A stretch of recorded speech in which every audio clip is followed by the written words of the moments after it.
History, North America. This was the battle Ulysses S. Grant hoped he would not fight again. Lee's army is really whipped, declared Lieutenant General Ulysses S. Grant to Major General Henry Halleck on May 26, 1864.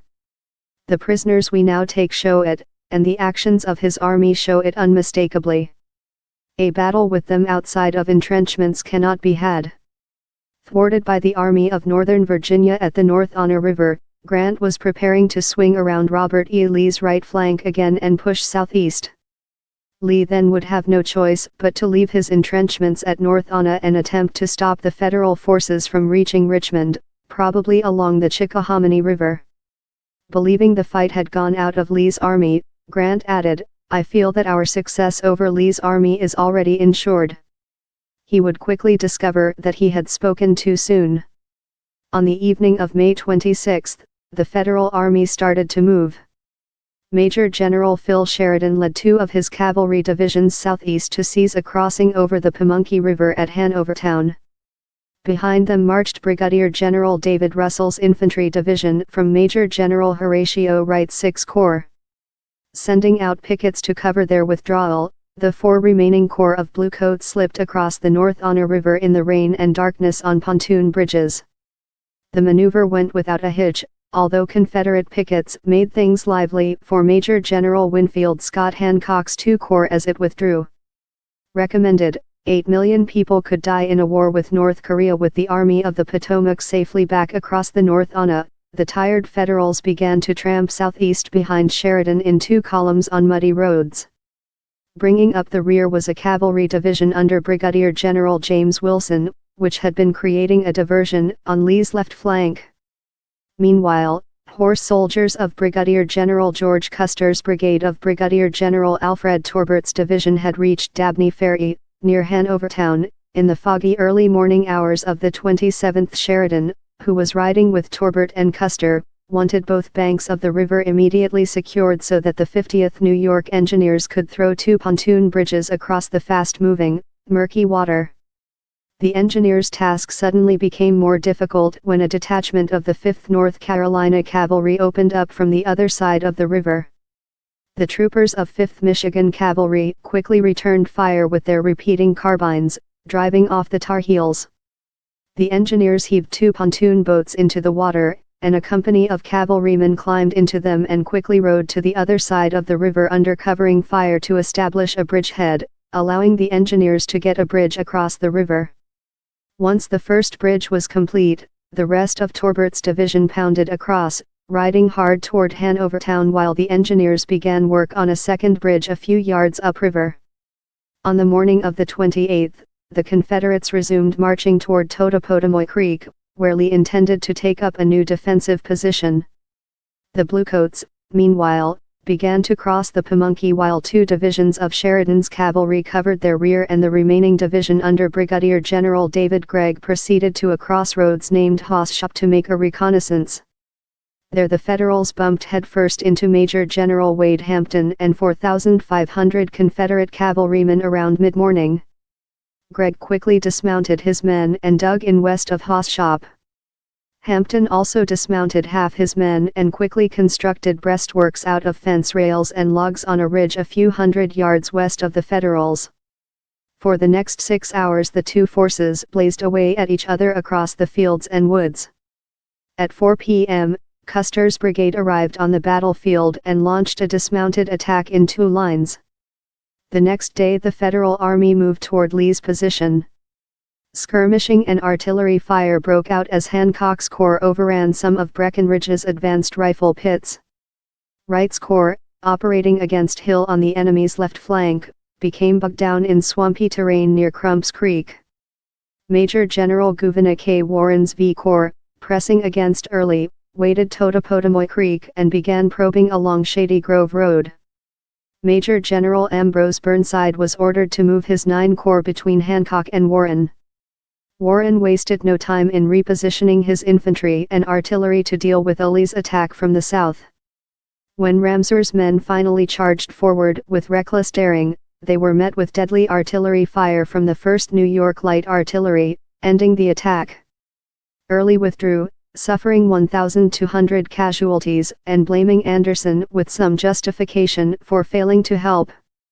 Warren suffered 750 killed and wounded.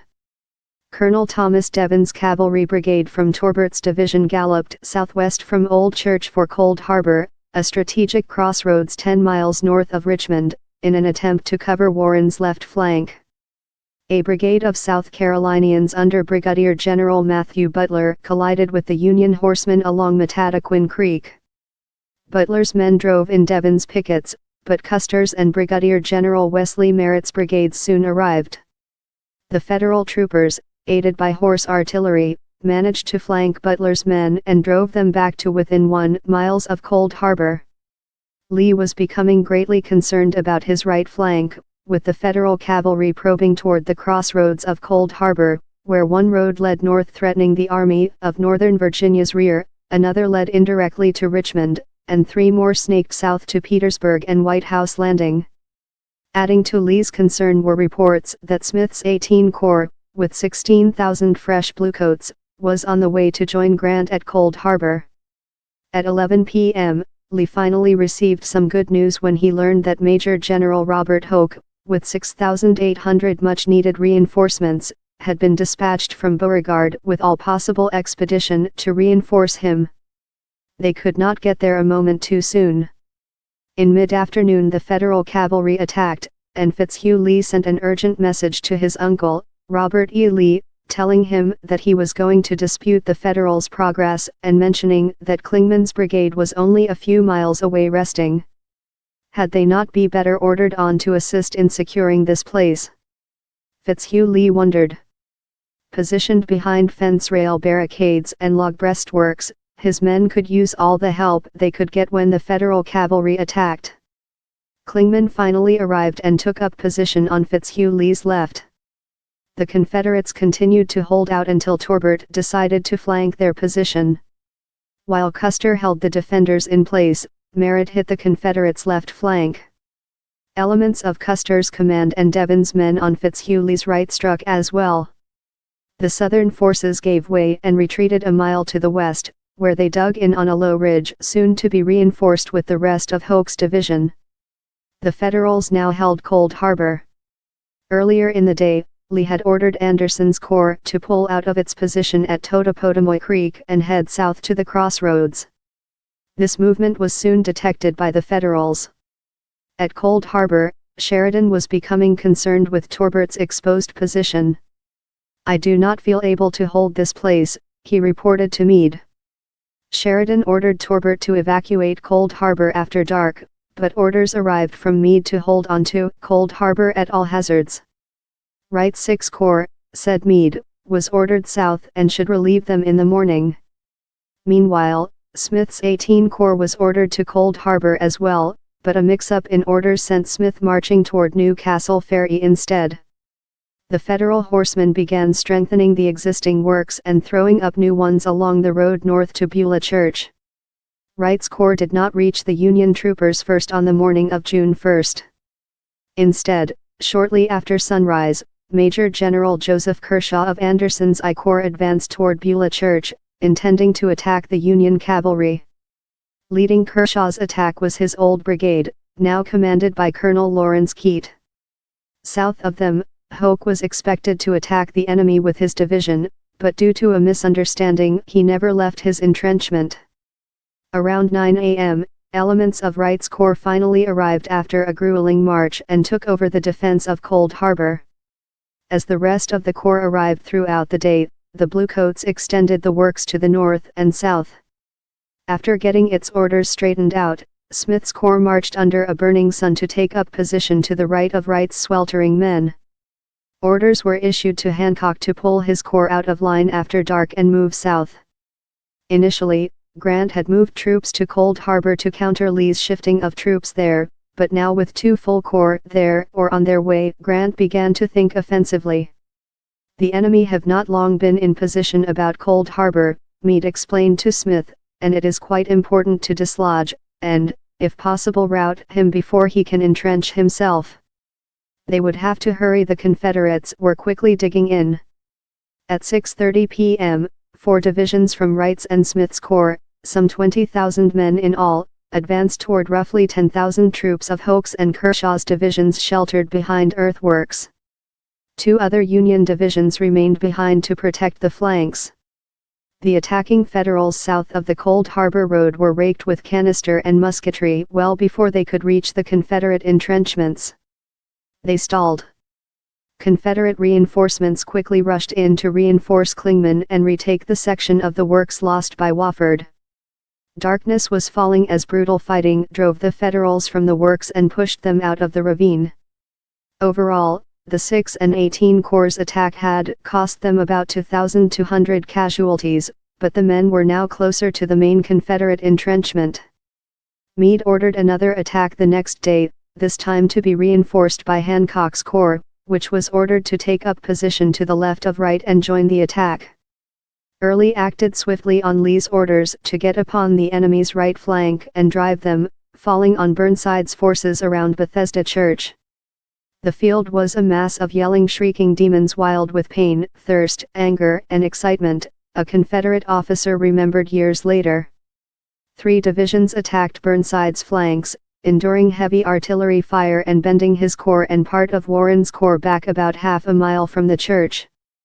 Grant decided to postpone the next attack until 4:30 a.m. on June 3 to give Hancock's men more time to rest.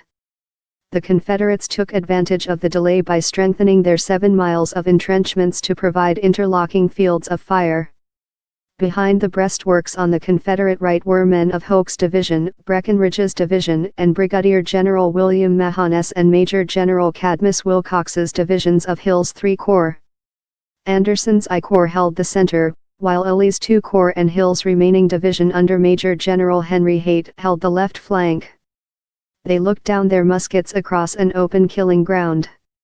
Seeing the fortified Confederate position, one Federal officer noted, "It became a recognized fact amongst the men themselves that when the enemy had occupied a position 6 or 8 hours ahead of us, it was useless to attempt to take it." Nevertheless, Grant was determined to try, believing the rebels' morale was low. "A successful assault," said Major General Andrew Humphreys, Meade's chief of staff, "would give the Federals the opportunity of inflicting severe loss upon Lee when falling back over the Chickahominy, as that must necessarily be attended to with some disorder of his troops." A refreshing rain stopped just before first light. The Federal troops were up and preparing to attack. Just before 4:30 a.m., skirmishers on the Union left slipped out of the mist, and the sporadic crack of rifle fire soon pierced the early morning air. A signal gun boomed, and bugler George Gracie sounded the advance. Hancock's men moved forward with Brigadier General Francis Barlow's division on the left and Brigadier General John Gibbon's division to their right. Behind them in support was Brigadier General David Birney's division. During the dash to the enemy works, Colonel Nelson Miles' brigade was to the left of Brooks' men. Enduring heavy fire from Brigadier General Gabriel Wharton's brigade of Virginians, Miles' men sought cover behind a road cut, while Colonel Charles Hagwood ordered his 5th New Hampshire to push on. They performed a half-wheel to the right and scrambled over the enemy earthworks alongside the 7th New York Heavies. The New Hampshire boys pushed onto the McGehee House and fired on the enemy reserve line held by the 2nd Maryland Regiment from Breckinridge's command. The Marylanders charged forward, as did Brigadier General Joseph Finnegan's Florida Brigade. Survivors of the broken 26th Virginia came rushing past them. Once the Virginians were out of the way, the Floridians and Marylanders slammed into the Bluecoats, rooting them out of the McGehee House and the earthworks. Morris regrouped and attempted to retake the breastwork but was stopped cold by a murderous fire. "We fought like hell and got licked like damnation," wrote Lieutenant Frederick Mather of the 7th New York. On the southern side of the swamp, the remainder of the 8th New York Heavies and the 155th and 182nd New York Regiments pushed through thick undergrowth, only to be hit with devastating fire themselves. Unable to advance or retreat in the deadly hailstorm of lead, the Heavies hugged the ground. Some loaded and fired, while others made makeshift cover from fence rails and dug desperately with bayonets, knives, and their bare hands to throw earth onto the rails. It could not be called a battle. It was simply a butchery, lasting only 10 minutes, recalled a soldier from the 8th New York. The butchery may have lasted only 10 minutes, but the New Yorkers would be pinned down for the next 16 hours. The other two New York regiments fared little better. Taking heavy casualties, they fell back 150 yards and dug in. "We felt it was murder, not war," exclaimed one soldier, or that at best a very serious mistake had been made. On the left of Tyler's brigade, the 164th New York, dressed in its flashy Zo uniforms, fought its way to the breastworks held by the 17th North Carolina of Brigadier General James Martin's brigade. The New Yorkers were driven back and their commander killed. To the south of Tyler's brigade, Colonel Thomas Smythe's brigade advanced through some woods before reaching a clearing a few hundred yards away from Martin's brigade. The veteran Bluecoats came under murderous fire, and although some managed to struggle close to the enemy breastworks, most were forced to seek shelter and dig in 50 to 100 yards from their objective. Behind Tyler came Colonel Boyd McKean's brigade, packed in column formation. Casualties began to mount as it moved quickly across the open ground. McKean himself was killed in the first rank. Colonel Frank Haskell took over but soon took a bullet in the head while ordering the men to lie down. In the rear and right of Smythe's brigade was Brigadier General Joshua Owen's brigade. Ordered by Gibbon to advance in column until he reached the rebel entrenchment, Owen had other ideas. Upon reaching the swampy ground on the right of Smythe's brigade, Owen swung his men southwest and came out on Smythe's left flank and the right flank of the 7th New York Heavies. Coming under heavy fire, Owen's men too dug in. Hancock's corps would advance no farther. Wright's corps, to Hancock's right, was still holding the territory it had bought with blood 2 days earlier. Wright would make only limited attacks, feeling that it was suicidal to attempt any large-scale attack on the rebel works. "It is simply an order to slaughter my best troops," he said. Truax's brigade, now commanded by Colonel John Shaw, accompanied Smythe's brigade in pushing into the swampy ground of Bloody Run before enemy fire forced it to dig in. Meanwhile, to its right, Brigadier General Thomas Neal's division attacked in stacked brigades. Leading the way was Colonel Frank Wheaton's brigade, which took a fearful hammering of small arms fire from the brigades of Brigadier Gens Tige Anderson and John Gregg. An artillery crossfire added to the Federals' misery. To William Derby of the 27th Massachusetts, the surface of the field seemed like a boiling cauldron from the incessant pattering of shot which raised the dirt in geysers and spitting sands. Wheaton's men fell back. The next brigade did not go any farther, and Neal's attack petered out. Brooks' column, led by Brigadier General Gilman Marston's brigade, advanced south of a wooded ravine, driving the Confederate pickets from their rifle pits and pushing heedlessly into the horseshoe, which immediately erupted in murderous fire. Marston would later report, "The ground was swept with canister and rifle bullets until it was literally covered with the slain." Smith, seeing the massacre, ordered Brooks to stop his men and have them seek shelter until the crossfire was over. Marston pulled back his men, and they began to construct entrenchments. So, it soon became obvious, was the entire Union assault. Men lay in places like hogs in a pen, observed a Confederate soldier examining the carnage before him, some side by side, across each other, some too deep, while others with their legs lying across the head and body of their dead comrades. In less than an hour, about 3,500 Bluecoats had become casualties. The rest had become less an army than a badly rattled group of disaster victims. There was a helpless mob, a swarming multitude of confused men, wrote a Confederate artillerist who witnessed the final assault. They were falling by scores, hundreds. The mass was simply melting away under the fury of our fire. At 7 a.m., Meade wrote to Grant asking his view as to the continuance of these attacks, if unsuccessful. Grant told him that the moment it becomes certain an assault cannot succeed, suspend the offensive. 40 minutes after writing to Grant, Meade reminded Hancock of his original orders to attack. Hancock, however, did not attack. Neither did the other corps commanders. Smith called such a move a wanton waste of life. The 6th Corps partially obeyed the order, according to Wright's aide, Lieutenant Colonel Martin McMahon, by renewing the fire from the men as they lay in position. Griffin Stedman did not even consent to that. "I will not take my regiment in another charge if Jesus Christ himself should order it," he said with disgust. At around 11 a.m., Grant arrived to talk with Meade and then visited the corps commanders. He told Meade in a masterpiece of dry understatement, the opinion of corps commanders not being sanguine of success in case an assault is ordered, "You may direct a suspension of further advance for the present." The Union attack at Cold Harbor was over. For the next 3 days, both sides hunkered down in their entrenchments as sharpshooters made any movement outside of cover a deadly venture. Stubbornly, neither Lee nor Grant asked for a flag of truce to remove the wounded or dead.